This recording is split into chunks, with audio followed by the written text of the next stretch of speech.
Thank you for joining us today on our webinar on AI and data privacy, navigating the risks and opportunities of this rapidly evolving landscape that we have right now. I'm Stephanie. I'm the marketing director here at InspiringApps. Welcome. This is a joint session between InspiringApps and Brain+Trust, the second in a series of webinars that we're talking about data privacy restrictions, artificial intelligence, app and software development in this new space. As we get started, we'll be recording this, so you should see a notification pop up. Go ahead and accept, and then we'll have time at the end for some questions. So if you do have questions, you can enter those into the Q&A chat available through at the bottom, and Brad and Tim can address those either as they see them or at the end. But Brad and Tim, I'll have you guys introduce yourselves, and then we can just kind of get into it. Thanks, Steph. Tim? Sure. Thanks, Brad. Great to see you again. I'm Tim Hayden. I'm the CEO of Brain+Trust, and at Brain+Trust, we help companies with their first-party data, usually with customer data platforms or hybrid cloud environments. And we are exploring the world of artificial intelligence in an effort to help companies with both privacy and cybersecurity, but also all the mapping of how to go about implementing customer data platforms and hybrid cloud management. Excited to be here with you, Brad, because of course, to leverage all that data, many times you need apps, and that's what you guys do. That's true. Thanks. Good to see you again, Tim. I'm Brad Weber. I'm the founder and president of InspiringApps, and we design and develop custom web and mobile apps for funded startups and large enterprises, and have experience across this space. Certainly, many of our customers are running into the data challenges and privacy challenges that we've been talking about in this series. So I'm excited to dive more deeply with you into that, Tim. And today our focus is on artificial intelligence, specifically, as you had mentioned, and the data privacy implications of that. I thought I'd take just a moment and take care of a little artificial intelligence housekeeping and Sure. talk about what it is, just at a very basic level. And so, as you mentioned, we develop, we create custom software solutions, and the majority of those, especially in recent decades, have been explicitly programmed. So a lot of what we create is a matter of implementing business rules. It's, if this customer's age is greater than X, then do this. If the bank balance is greater than Y, then do this. There's a lot of explicit rules in the code that cause it to behave the way that it does. And those are very black and white. What we're talking about with artificial intelligence is really getting into the gray areas and giving the computers and the processors the opportunity to come up with their own solutions. They don't necessarily have to be explicitly programmed in order to reach conclusions. And those conclusions may be things that you've seen in your life. Could be an identification of an object. So there are popular apps that will help you identify a plant or a flower or a type of food based on the photo that you take. That's artificial intelligence that's driving that to support the object recognition in that kind of application. There are also many applications where the technology, the system, is given a goal or an outcome, and it has a lot more flexibility in determining what the appropriate or best path is in reaching that kind of outcome. And in order to accomplish all of these things, you need a lot of data.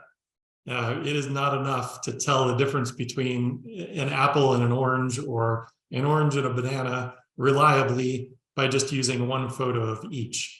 Models that do that sort of thing rely on hundreds or thousands of examples to make those kinds of determinations.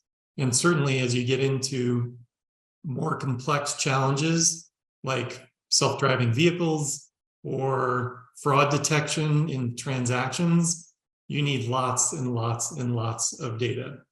And the focus of our last episode together was talking about the privacy implications of that data collection. And so I think that's probably a good place for us to pick this up and look at privacy through the lens of these advancements in artificial intelligence. Definitely. I mean, and Brad, are you, when you talk about artificial intelligence, I think we mentioned this the last time we spoke, but it's math, right? It is really fascinating, complex math. Probably not so complex for the mathematicians that you know, it's not easy math, right? If it was easy math, everybody'd be doing it. But it's math that's been around for decades, and now that it's been digitized, it's able to make sense or to basically identify patterns within data. And what we've seen most recently, just over the last several months, and including a very exciting week last week. I don't think it's coincidental at all that it happened during South by Southwest, but you know, OpenAI released to the world ChatGPT-4, and I saw on LinkedIn everyone sharing. I say everyone, many people sharing this illustration of a small circle and saying this is ChatGPT-3, and then a much larger circle and saying this is ChatGPT-4. And basically talking about the exponential number of parameters that GPT-4 would have. And of course, out of the gate, there's hype around the fact that it can pass a bar exam and be in the 90th percentile versus ChatGPT-3 only being in the 10th percentile. You know, and when you look at these things, it's certainly impressive. But where did the data come from? To your point, Brad. Where exactly? And this is where I think there are privacy and security concerns, and many more that we might get to, or we might not while we talk today. But what OpenAI has access to, right, and increasingly has more access to through its relationship with Microsoft and other big tech firms, is essentially data that you, me, everyone else helped populate the internet with. And many times it was, what kind of car are we shopping for, or what are we searching for dinner, or scarily, you know, what are my symptoms? What are my symptoms that I have? What do they mean that I have? A lot of this data that was public or accessible by OpenAI is now being used to inform those quote parameters and the language model itself to do more. And Brad, I'll toss it back to you, but I mean, that to me is at least questionable. I'm not going to say scary yet, but it's certainly questionable. Yes. Yeah, I agree. There was a great Ars Technica article about the privacy implications of ChatGPT. Their focus, given the timing of the article, was on ChatGPT-3. I don't have updated numbers for this specifically, but the scale of this was astounding. And what caught my attention were several things. One was just the immense amount of data, like you talked about. The number that I saw quoted was that ChatGPT-3 was driven by a vocabulary of 300 billion words that it had accumulated. Now, granted, there are many repeated words. It's not saying that there are 300 billion unique words, but the assembly of those words that it has gathered from blog posts and books and articles and transcripts of webinars and podcasts like we're sharing right now. Totally.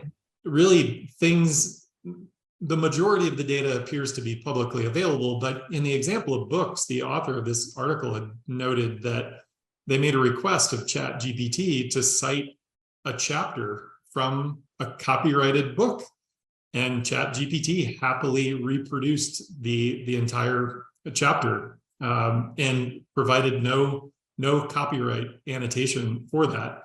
So that's troubling, certainly for authors. But you had It mentioned is. that there could be medical data. We don't really know what is being shared, and I think that we've been somewhat complicit in this in our decades of accepting privacy policies, and more recently disclosures about how data might be shared from one platform to partner platforms. Right. This is an example of how that data might be used in surprising ways. As you mentioned, we individually are in many ways populating ChatGPT and other similar engines like this, and I think that's worth further discussion. Oh, it absolutely is. I mean, this is when you talk about terms and conditions and privacy policies and privacy statements that you check and say that you understand. It's just like car dealer advertising on the 10 o'clock news when they say at the very end, very fast, that what the vehicles we're talking about do not exist on the lot, right? And if you come in, we have we reserve the right to throw $2,000 on top of you through the F&I process.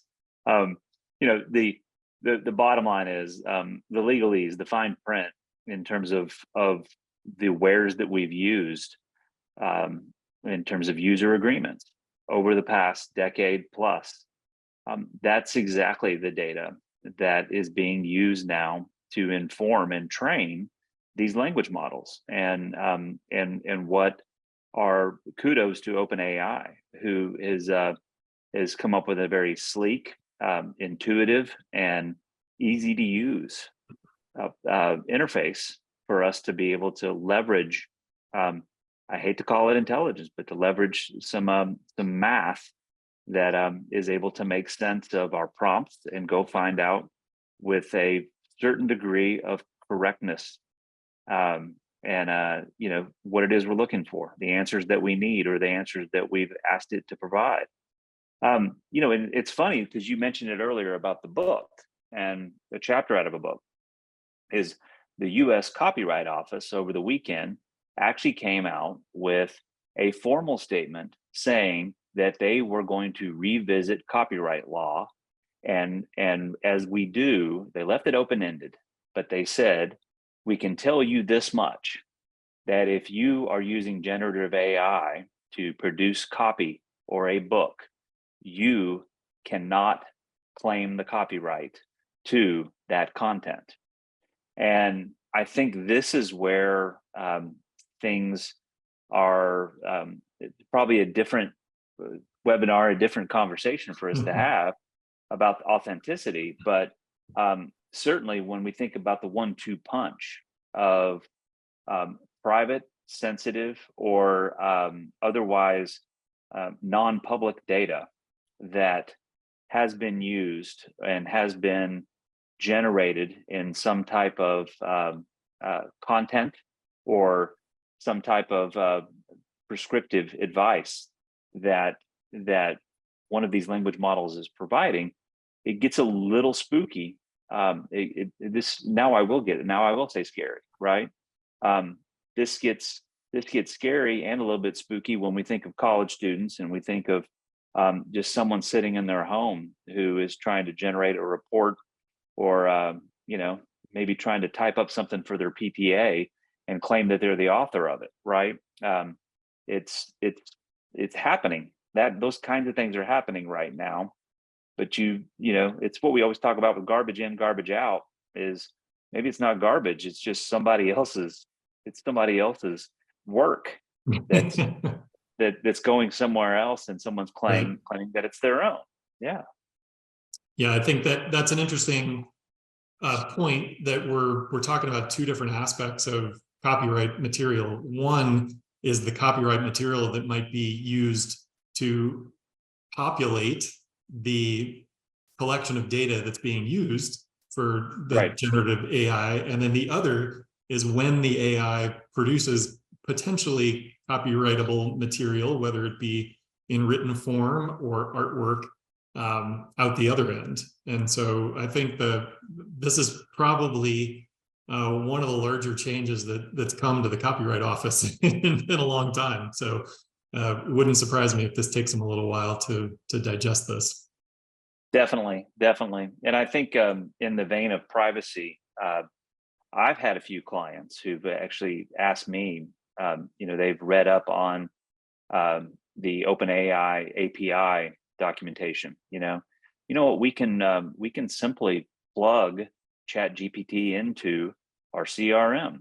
We can plug it into our marketing automation system, and the premise is to be able to generate content faster and better. But what's happening there when you make those connections with something that has that processing power, that a model that has the ability to identify patterns and to supposedly help you in a utilitarian way, there's a way I think that could backfire, right? I mean, I think this is where I've told each of those clients that's asked me that question. I said, my short answer is no, don't do it, right? Stay using ChatGPT in the browser if you want to. Have it help you with outlines or help you write a paragraph, sure, but then wordsmith it as your own. But don't be plugging it into your systems. Don't be doing that, because that's where I think we have this opportunity to misstep and move in a direction to where certain systems, for better or worse, all of a sudden know things that they shouldn't, or have access to things that they shouldn't when it comes to information. So we've talked in both of our episodes now about the implications for personal privacy and personal data, but I think what you're touching on now is also an important subject. There is plenty of private data in a corporate environment. So would you like to explore that a little further, Tim? I think that's what you're talking about, the CRM, right? Yeah. I mean, you live in Colorado, right? And Colorado has the Colorado data privacy law, as does Utah. California's got a couple of them with CCPA and CPRA. And on January 1st, when yours went into force, it did so along Utah, Connecticut, and Virginia as well, and a revamp of CPRA. These laws, basically, I giggle a little bit when it's general counsel or a CFO who's really worried about a violation of them.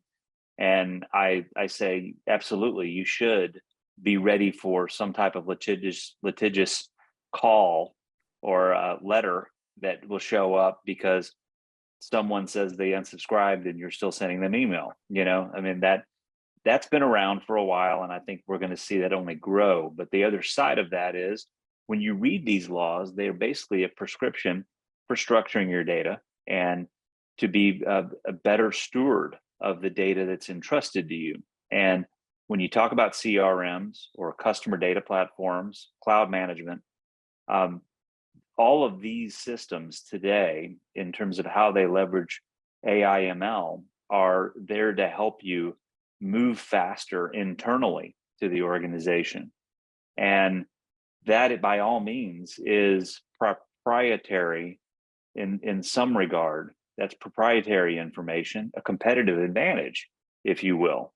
If you know why people are buying from you, or what's working and what's not with business operations, data can help you inform that, especially if it's structured and you have the right systems in place to make sense of it, to derive patterns from it, and to detect all of those things.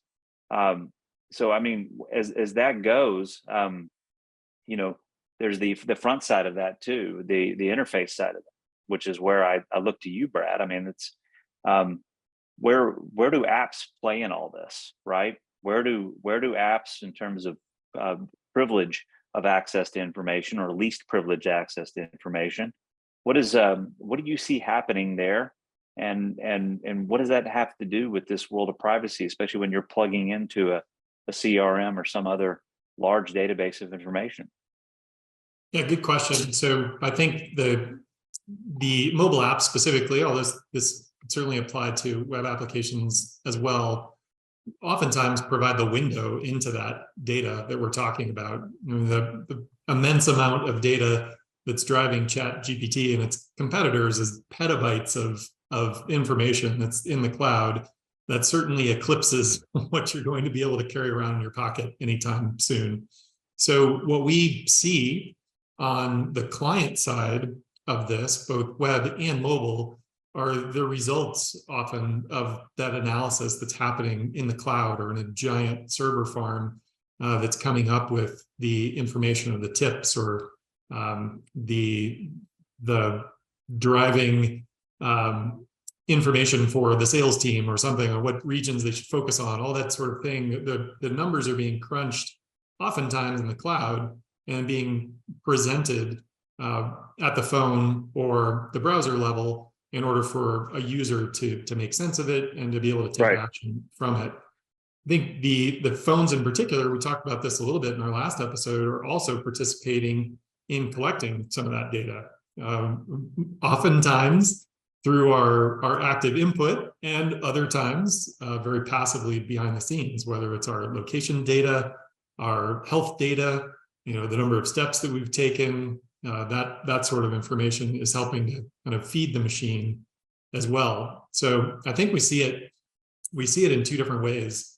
And when you're talking about the things that corporations and IT departments might be considering and actions that they might be taking in this regard, I think one thing that's important, a distinction to make, is that they don't really need the scale of a 300 billion word or phrase vocabulary in order to get answers to their corporate questions. I think what we see is that the questions that our clients want to answer, either about their customer behavior or about their employees or about products, is much more focused.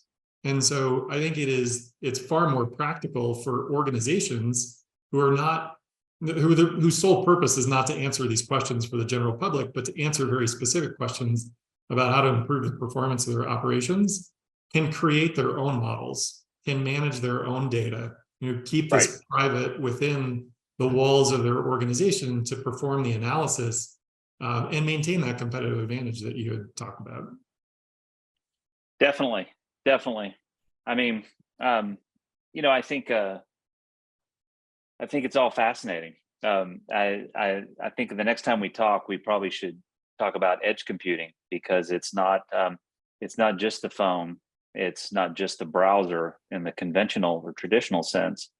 It is machines themselves now that are connected, and they're also processing millions of millions of signals that come from wheels that go round and pistons that churn and traffic that walks by, right? I mean, all the different ways that the world's connected now.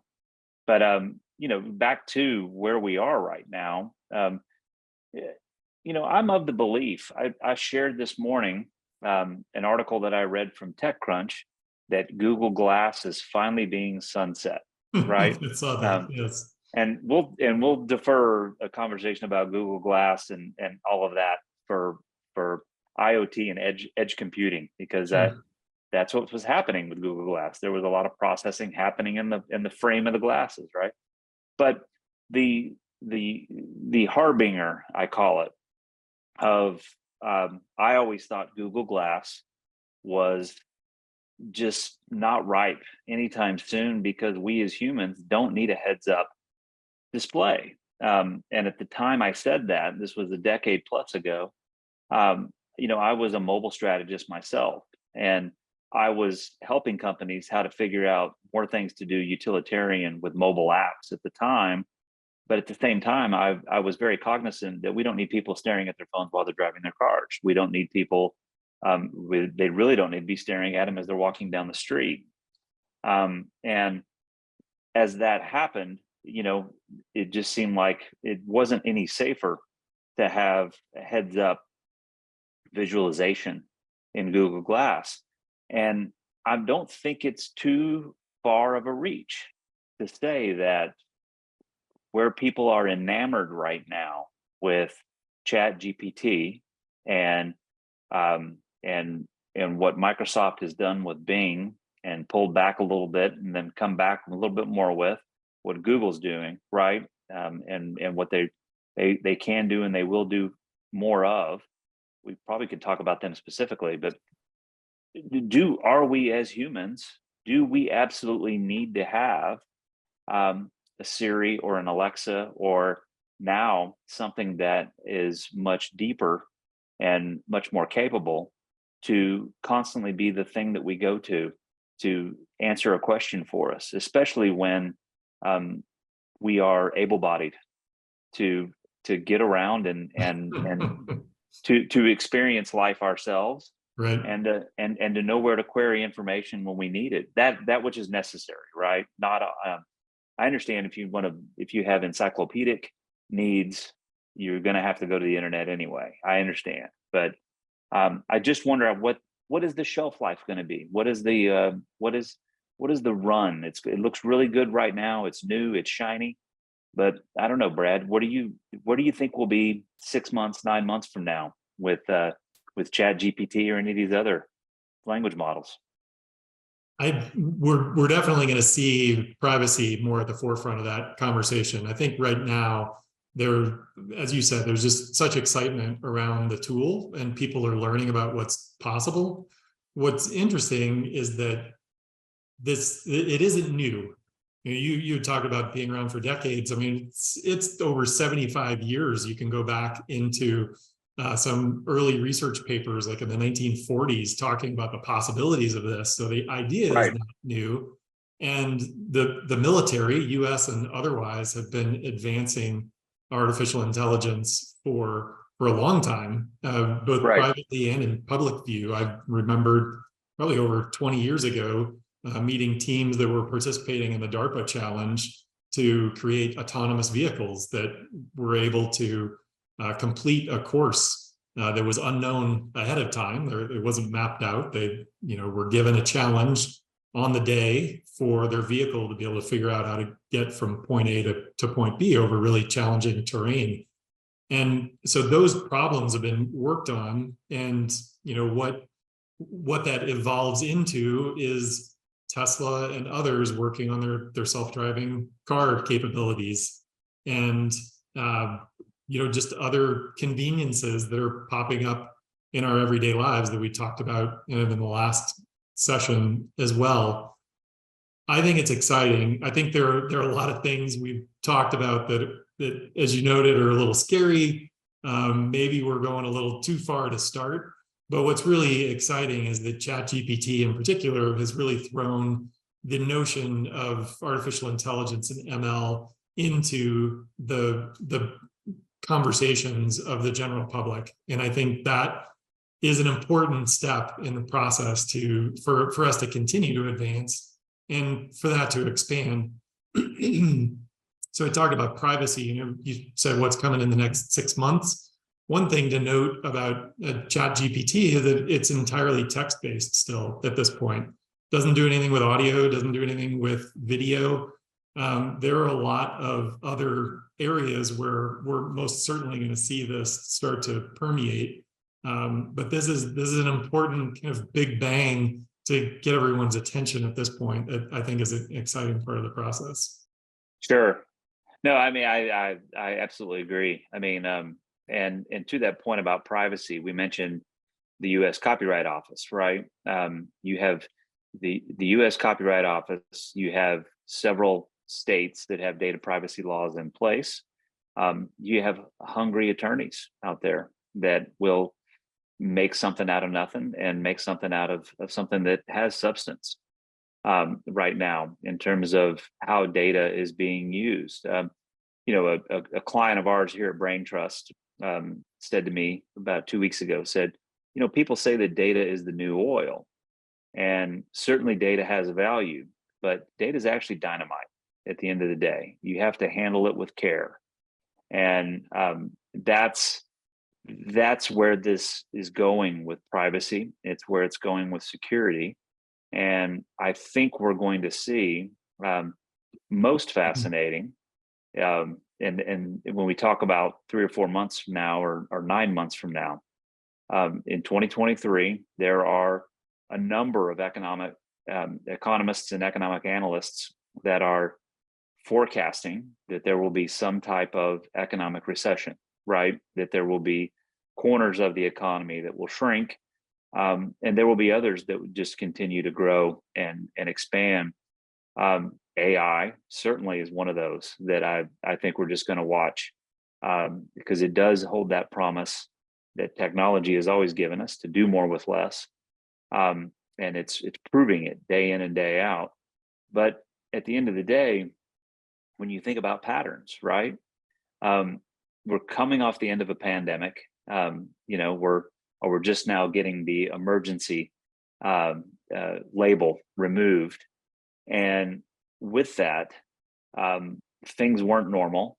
This is not a conversation about normal, but things are just not linear the way that they were, and they won't be as we continue to have innovation move at the breakneck pace that it is.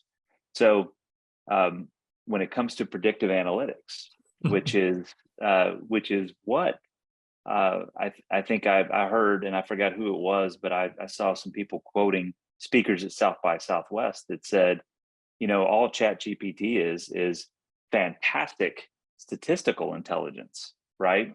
It's able to detect patterns. It's able to identify things based on a prompt, but that's statistical intelligence, right? And it's something that I see if we look into the future. How smart are machines going to be able to really detect our patterns if the world is changing at the pace that it is? It's interesting, and I think it's worth noting before we part or close out on this subject that it's not all doom and gloom. I mean, it's important for organizations to think about treating data. I like your references, data as dynamite, but being very careful with the data they collect. I think it's important for consumers, the general public, to be aware of the data that they're sharing and maybe pay a little more attention to that than we have in the past. But there's really a lot of benefit from this as well. I mean, the science, the technology that we're talking about is helping with medical advances, being able to review medical imagery and make a diagnosis perhaps more effectively than humans would, or as an initial screening of that is really helpful. I have just a silly example of where some artificial intelligence has gotten my attention in a positive way on the road recently. I was taking a couple of long car trips in rental cars and took advantage of the cruise control feature. And although I'm sure plenty of people watching this will be familiar with this was new to me. As I approached another vehicle, what I'm used to in my cruise control experience of the past is tapping on the brake very inconveniently. And then once I get around the vehicle that I was approaching, I have to reset my cruise control. And it was a pain. It was a small pain, but a little pain. And I've now been pleased to find that multiple vehicle manufacturers have an automatic detection feature associated with that cruise control. So I can set a certain speed as I approach another vehicle. The car will automatically start cruising and slowing down on its own. If I just change lanes, it recognizes that there's no longer a vehicle in front of me, and it'll automatically resume to the speed that I had. That is convenient. It also requires absolutely no personal data from me. Now, there was a ton of data that went into that feature to determine what an appropriate distance is, taking into account the speed of my vehicle, trying to anticipate the speed of the vehicle in front of me. But it doesn't have to know anything about Brad in order for that to be effective. And I think one of the messages for brands who are looking to add that kind of delightful customer experience is to, again, really be critical about the data that you're collecting and scrutinizing each individual bit. Is that absolutely necessary for us to know Brad individually in order to provide this capability that's going to add some time to his life or somehow simplify the process in his day-to-day moving around. So some thoughts for you to reflect on there too, Tim. We lost your audio, or at least I did. I think you're muted. I think you're muted, Tim. I'm back. There we go. We got you. It told me to hit the space bar, and I did, but the space bar didn't work. Anyway, no, I'm with you. Adaptive cruise control and lane assist, and things like that, right? That are in a place to provide us with a safer life, Apple's handoff, right? With just being able to intelligently know that I was listening to a Spotify playlist or a podcast in the car, but when I walk in the house and it connects to the Wi-Fi, all of a sudden Sonos comes on and it plays there as well, right? I mean, this is by all means, this is really great coding, and it is intelligence with the respect to if this then that type logic that is put into systems now, and this is what I think is fascinating, is that there's a balancing act, right? If we want to keep on this path of privacy, we have to understand that opting in and allowing that type of data which you just described, which isn't really that much about me, the individual, but me and my disposition in terms of geographic location, in terms of velocity and direction, in terms of time of day, in terms of maybe the thing or where I was, 5 minutes before and where I happen to be headed next. The fascinating thing is a lot of this is the way that the advertising world works right now. That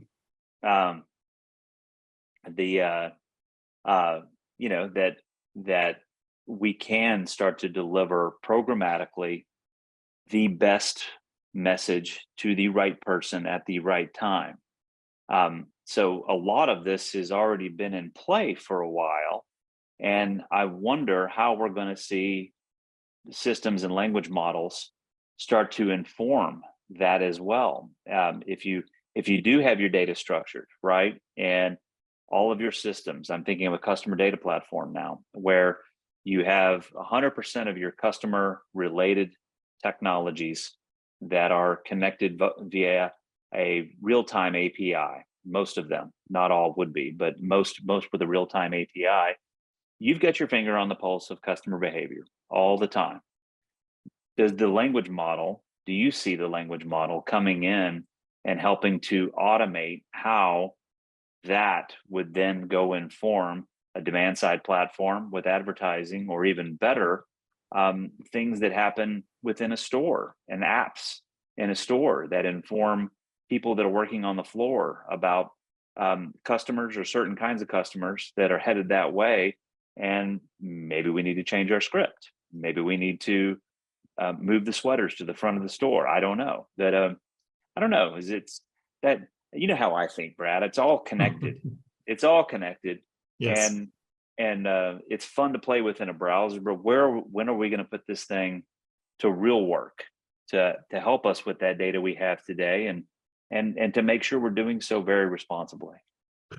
Yeah, and I really think that's the theme of what we've been talking about. I think that's a good summation. Are there any other key points, if we were to bullet any takeaways that you think are important to revisit here, Tim? I think what we stated before is go out and experiment with this, right? If you don't have an OpenAI account, it's free. There are things that you can and can't do with that free account, and think twice before you start to give them $20 a month or any more than that. Right. And certainly, I would say talk to your attorneys. Go find legal advice. There's some of it online, but talk to your personal business attorney, who, if it's not them, they'll have somebody in the practice or somebody they know who's been looking at these matters, to understand, is it the smart thing to start to talk to OpenAI about an API connection? Is that really a prudent thing to do right now? And I'd say lastly is just what you and I both know is the data you have today. Really, if you want to employ automation, if you want to really have intelligence that can inform what you do next with your business, you need to look at something like a customer data platform. You need to look at companies like Snowflake that help you organize information that's in the cloud. That's where we are today, folks. And that's I think those are the two things. Don't jump off the deep end for the shiny water when what you're sitting on right now is already pretty much what you would need to innovate and to do some pretty magical things. Yeah, and remembering that there are tools available for organizations to realize the benefits of AI that we've been talking about within their own walls of the organization, and not necessarily having to jump on, like you said, the latest shiny solution. There are more focused tools, more focused solutions that will help companies get to the answers that they need to improve those internal operations. I think that's great. Thank you, Tim. And we alluded to it in this session. You had mentioned it as well, that there's a lot going on with Internet of Things, connected devices, edge computing.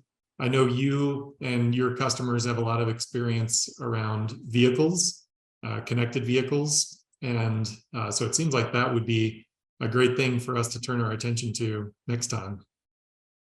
Definitely. I mean, I think we alluded to it, but I mean, when you got into the adaptive cruise control and the lane assist, right? There's a lot at play there. There's actually some work we're doing in that space that I'm looking forward to uncovering with you. Excellent. Terrific. Well, we'll look forward to doing that again next month. It's good to see you, Tim. Take care. Thanks, Brad.